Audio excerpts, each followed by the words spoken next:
আসসালামু আলাইকুম, welcome to my channel love and recipes and blog. আজকে নিয়ে চলে এসেছি কলকাতা ব্লগের আরও একটা পার্ট। হ্যাঁ, এতদিন আমার ভিডিও দেওয়াটা একটু অফ ছিল, আমি একটু বেড়াতে ছিলাম না, তার জন্য দিতে পারিনি। তো আজকে নিয়ে চলে এসেছি আর একটা ব্লগ। আচ্ছা, সেদিন আমরা গিয়েছিলাম হচ্ছে বিগ বাজার। এটা হচ্ছে বিগ বাজারের এন্ট্রান্স। ভেতরটা কিন্তু অনেক সুন্দর, অনেক সুন্দরভাবে সাজানো আছে। আর এই যে আমরা 4 জন মিলে এখানে বিগ বাজার চলে এসেছি। একটা শপিং মল যাবো ভাবছিলাম, বাট দেখলাম কাছে যেহেতু আমাদের এটাই আছে, তো বেশি দূর না গিয়ে আমরা বিগ বাজারে এসেছিলাম। বিগ বাজার আসলে এমন একটা জায়গা যেখানে তুমি হাতের কাছে সব কিছু পেয়ে যাবে। আর অনেকে বিগ বাজারকে কিন্তু অফারের রাজ্য বলে। মানে এখানে এত সুন্দর সুন্দর জিনিস আছে আর প্রচুর প্রচুর অলওয়েজ অফার চলে। তো যারা এখানে থাকে তাদের জন্য একটু খুব ভালো, সবসময় তারা হাতের কাছেই পেয়ে যায়।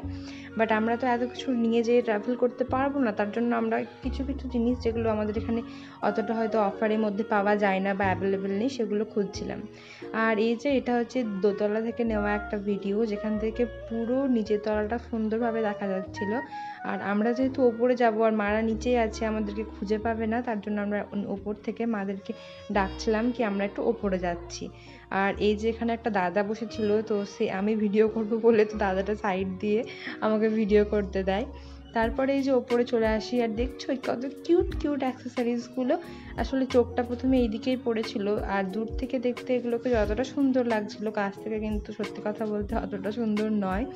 এইটুকুটুকু কানারের দাম এখানে অনেক বেশি, যেগুলো তুমি এমনিতে স্ট্রিটে কিনলে 5 টাকা কিংবা 10 টাকায় পাওয়া যাবে। তো সেগুলো কোনোভাবেই ওর্থ বলে আমার মনে হয়নি, তাই ওখান থেকে চলে এসেছিলাম।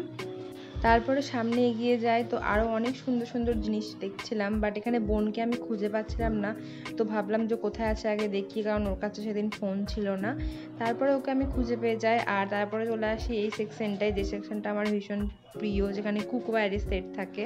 তো এগুলোই দেখছিলাম, বাট এগুলো তো বাসে করে ট্রাভেল নিয়ে যাওয়া মুশকিল, তার জন্য আমি এগুলোর মধ্যে কোনোটাই নিতে পারিনি। বাট দেখতে কিন্তু এগুলো অনেক সুন্দর সুন্দর লাগছিল। তারপরে এই যে বোন আসে আর বলে যে চল ওখানে আর থাকবো না, অন্য জায়গায় যাই। বাট আমি ওকে বলছিলাম দাঁড়া, এখানে কিছু সেকশন আছে যেখানে আমি এখনো যাইনি, তো সেই জায়গাটাকে ঘুরে আসি। আর এই যে প্যান্টটা বেশ দেখতে সুন্দর লাগে, বাট এগুলো তো আমরা আর ওয়্যার করি না, তার জন্য আর এটা নেওয়ার প্রশ্ন উঠছে না। বাট দেখতে কিন্তু অনেক সুন্দর এগুলো। এত গরমেও শপিং করা কিন্তু কোনোভাবেই থামানো যাবে না। দেখতে পাচ্ছ গরমে কি অবস্থা, এত বড় মল, ফুল এসি, তবুও এত মানুষজন যে গরমে কোনো এসি কাজ করছে না মনে হয়।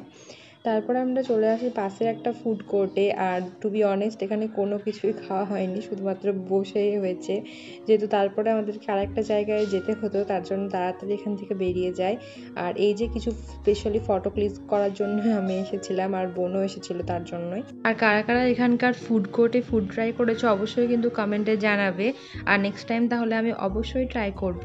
আর এই যেখানে বিলিং কাউন্টারে দাঁড়িয়ে দাঁড়িয়ে ওয়েট করছিলাম, তো আজকের মতো এতটাই। ভালো লাগলে প্লিজ একটা লাইক দিও। Bye bye.